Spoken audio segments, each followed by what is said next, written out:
Erizoba Obed Byakoreka yarahizibwe nka chairman omusya ahabwa district ya Rubirizi. Swear in the name of the Almighty God that I will be faithful and bear true allegiance. Yakwasibwe ebikwato birumwe ngenderwaho y'ihanga, stampu, ebishumuruzo bya office, motoka n'ebindi.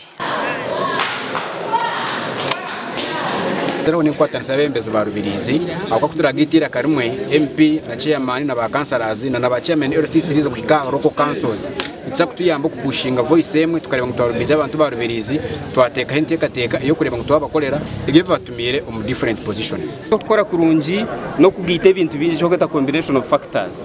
Abakozi gukora kurungi reports kujuzo mbwire abakozi kushanga batakosha yosha na naba abembezi kushanga bataru kurya nguzi ninge sente zine kore kintu zikakora kitari cyo.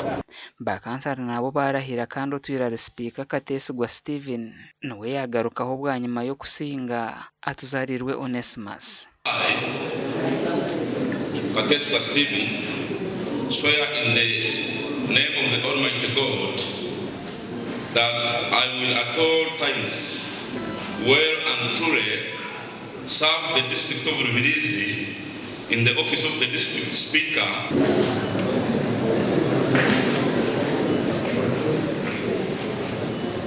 Elections now to speaker of. We are one family now.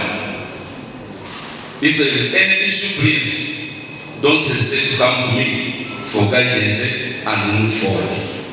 I've been in the politics for a long time, and when you go to politics, you are accepted a win or a loss. Omukoro gugwashikwaho abagenyi batari bamwe na bamwe kandi bashaba barahiro kwatanisa hamwe ahabwe entunguka ya district. Bashamiye kutandekana na nobushumanguzi ekitukweta ngo corruption ejerya ha district eje yitubentureba mu service commission ebye bitubentureba mu education sector na nebindi na ekikuru munonga obuhereza obukwatagine na mwana inchi omuntu wa hansi.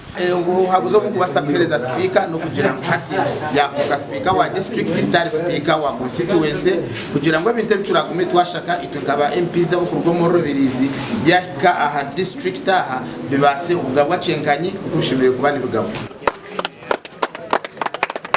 Omugandi